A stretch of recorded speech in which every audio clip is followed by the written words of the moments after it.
जय श्री कृष्णा। आज हम लेकर आए हैं सोमवती अमावस्या के बारे में। अधिक मास के कृष्ण पक्ष की अमावस्या तिथि का आरंभ 14 जून 2026 रविवार को दोपहर 12:20 पर हो रहा है, जो अगले दिन 15 जून 2026 सोमवार को सुबह 8:24 तक समाप्त हो रही है।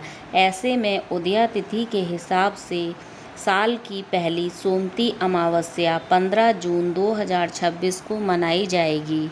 पुराणों के मुताबिक सोमवती अमावस्या के दिन स्नान दान करने की परंपरा है।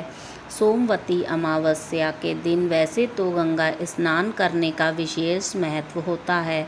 स्नान करके शिव पार्वती और तुलसी जी पूजा करना चाहिए। इस दिन शिव पार्वती और तुलसी जी की पूजा करना लाभदायक माना गया है। सोमवती अमावस्या के दिन सुहागिन महिलाएं अपने पति की दीर्घायु के लिए व्रत रखती हैं। ऐसी भी मान्यता है कि सोमवती अमावस्या के दिन पितरों का तर्पण करने और पितरों के निमित्त दान करने से पूरे परिवार के ऊपर पितरों का आशीर्वाद बना रहता है, जिससे घर में सुख समृद्धि और खुशहाली बनी रहती है। यदि किसी व्यक्ति की कुंडली में पितृ दोष है तो सोमवती अमावस्या का दिन कुंडली के पितृ दोष निवारण का बहुत उत्तम दिन माना गया है। सोमवती अमावस्या की कथा। एक साहूकार के 7 बेटे और साथ ही बहुओं के साथ एक बेटी भी थी।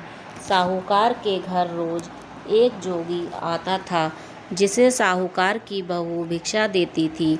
उस जोगी को जब साहूकार की बेटी भिक्षा देने आती तो वह उससे भिक्षा नहीं लेता था और कहता कि तेरे भाग्य में सुहाग की जगह दुहाग लिखा है।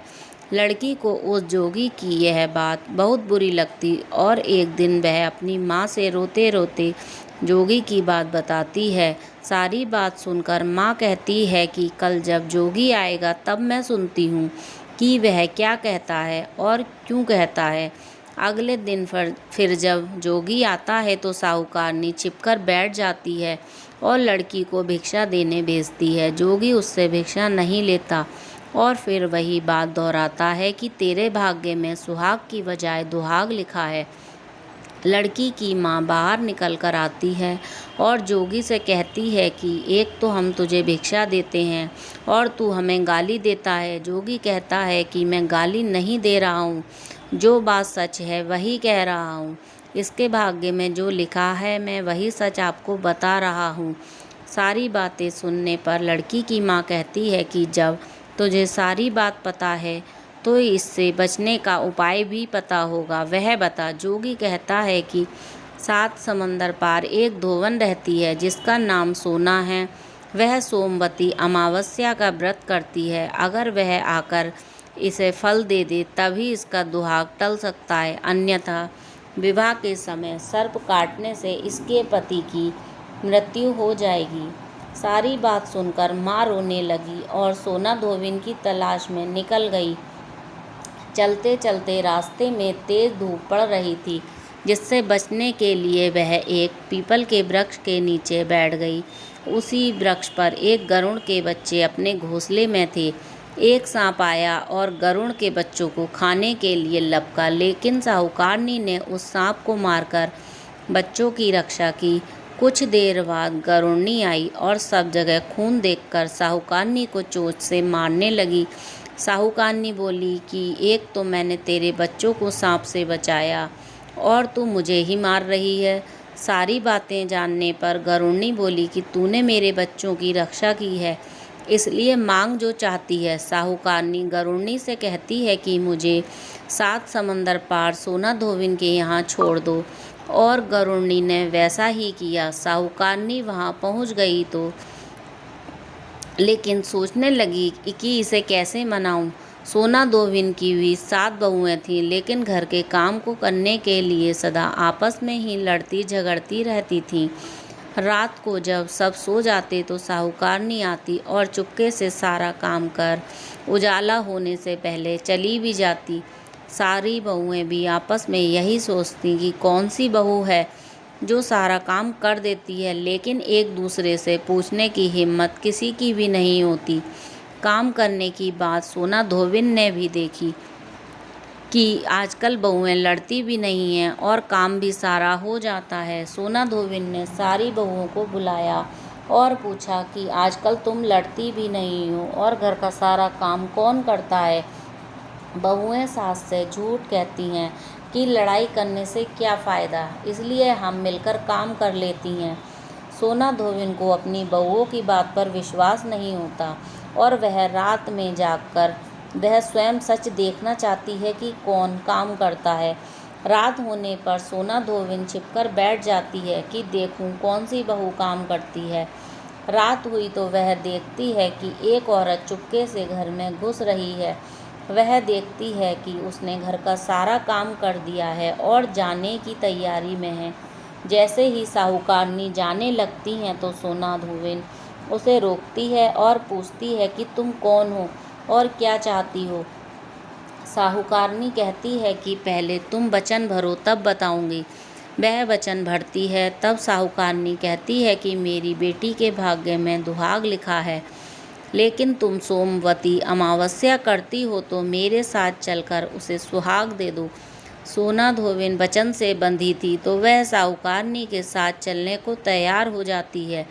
जाते हुए सोना धोबिन अपने बेटों व बहुओं से कहती है कि मैं इस औरत के साथ इसकी बेटी को सुहाग देने जा रही हूँ, लेकिन अगर मेरे पीछे से तुम्हारे पिताजी मर जाएं तो उन्हें तेल के कूपे में डालकर रख देना। धोबिन साहूकारनी के घर पहुँच जाती है।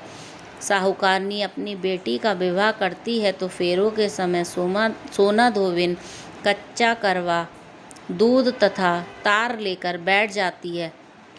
कुछ समय बाद सांप आया और दूल्हे को डसने लगा तो सोना धोबिन ने करवा आगे कर तार से सांप को बांध दिया और सांप मर गया। अब सोना धोबिन ने लड़की को सुहाग दिया और कहा कि जितनी अमावस्याएं मैंने की हैं उन सभी का फल साहूकार की इस लड़की को मिलेगा। अब आगे जो अमावस्याएं मैं करूंगी उनका फल मेरे पति व बेटों को मिलेगा। सभी लोग सोमवती अमावस्या की जय जयकार करने लगे। सोना धोबिन अपने घर वापस जाने को तैयार हुई तो साहूकारनी ने कहा कि तुमने मेरे जमाई को जीवन दान दिया है, इसलिए तुम जो चाहो मांग लो। सोना धोबिन बोली कि मुझे कुछ नहीं चाहिए और वह चली गई। रास्ते में चलते हुए फिर से सोमवती अमावस्या आ गई। उसने पीपल के पेड़ के नीचे बैठकर कहानी कही, व्रत रखा और पीपल के पेड़ की 108 बार परिक्रमा की। पीपल के पेड़ की पूजा के बाद वह घर जाती है तो देखती है कि उसका पति मरा पड़ा है। अब रास्ते में जो सोमवती अमावस्या उसने की थी उसका फल अपने पति को दे दिया, जिसके प्रभाव से वह पुनः जीवित हो गया। सब कहने लगे कि तूने ऐसा क्या किया जो तेरा पति जिंदा हो गया। वह कहती है कि मैंने तो ऐसा कुछ नहीं किया है, बस रास्ते में सोमवती अमावस्या आ गई थी जिसका मैंने व्रत किया, कहानी कही और पीपल के वृक्ष की 108 बार परिक्रमा की। अब सारी नगरी में ढिंढोरा पिटवा दिया गया कि हर कोई सोमवती अमावस्या करेगा, पूजा करेगा, व्रत रखेगा, कहानी कहेगा और पीपल के वृक्ष की 108 बार परिक्रमा करेगा। हे सोमवती अमावस्या, जैसे आपने साहूकारनी की बेटी का सुहाग दिया वैसे ही सबका देना। जय श्री कृष्णा।